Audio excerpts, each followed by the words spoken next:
Olya আউলিয়াদের মাজারের উপর, Olya আউলিয়াদের উপর আক্রমণ করে চলেছে। বিভিন্ন ফতোয়ার মাধ্যমে তারা ইসলামকে এই পৃথিবীর থেকে বিদায় করার মতো প্রযুক্তি দিয়েছে। আমরা একটা কথা বলতে চাই, আমরা যে মাজার জিয়ারত করি, আমি একটু ছোট ইতিহাস বলবো, একটু লক্ষ্য করে দেখেন। স্বামী জিয়ারত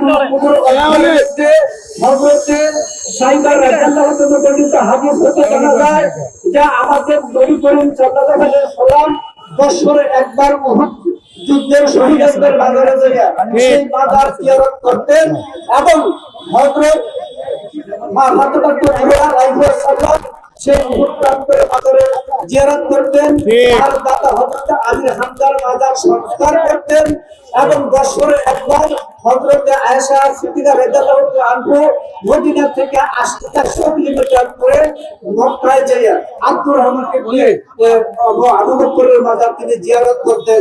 তাহলে আমরা দেখতে পাই নবী করিম সাল্লাল্লাহু আলাইহি ওয়াসাল্লাম সাহাবায়ে এবং তার স্ত্রীগণ পর্যন্ত সে মাজার জিয়ারত করেছেন। মাজারকে শরক হয় নাকি বলেন দেখি? হযরত বিল্লাল রাদিয়াল্লাহু তাআলা আনহু রাসূল চলে যাওয়ার পর তাইফে চলে গেছেন, সেই ক্ষেত্রে রাসূলের সবটা ঠিক হইয়া তিনি আবার ফিরে এসে রাসূল সাল্লাল্লাহু আলাইহি ওয়াসাল্লামের মাজারের মধ্যে চুম্বন করলেন এবং 2 ঘন্টা লাগালেন এবং কান্না করতেছিলেন। রাসূল সাল্লাল্লাহু আলাইহি ওয়াসাল্লাম থেকে আমরা মাজার জিয়ারত চুম্বনের পর্যন্ত দলিল আমরা পাই। কথাটা বুঝেন? কোরআন বলছেন উহুদ যুদ্ধে সাহাবীদের ব্যাপারে, আলা ইন্না আউলিয়া আল্লাহি লা খাউফুন আলাইহিম ওয়া লা হুম ওয়ালা তাকুলু লিমান তাকফু ফি সাবিলিল্লাহি আমওয়াল ফাআহুয়াহুম ওয়ালাকিন লা তাশকুরুন।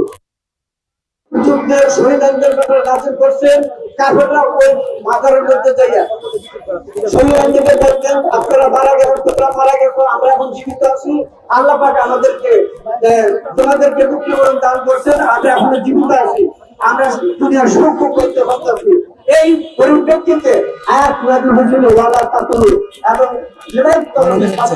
আমার ফাআহুয়াহুম, এবং তাদেরকে মৃত বলো না, যারা আল্লাহর রাস্তা ফি সাবিলিল্লাহি খতম হয়ে গেছে, যারা আল্লাহর ওলিদেরকে মৃত মনে করে তারা ওই আয়াত অনুসারে আল্লাহর পক্ষে না বিপক্ষে, যারা আল্লাহর ওলিদের মৃত মনে করে ওই আয়াত অনুসারে তারা আল্লাহর বিপক্ষে চলে গেলেন, তারা বলছেন মৃত আর আল্লাহ বলছেন তারা জীবিত। কাজে আল্লাহর আয়াতে বিরোধিতা গেলে তারা মুসলমান থাকে কিনা? যেহেতু আয়াতটা নাযিল হয়েছে কাফেরের জন্য, কাজী এই আয়াতটা যদি কোনো মুসলমানের ক্ষেত্রে ব্যবহার করে সে হবে কাফের।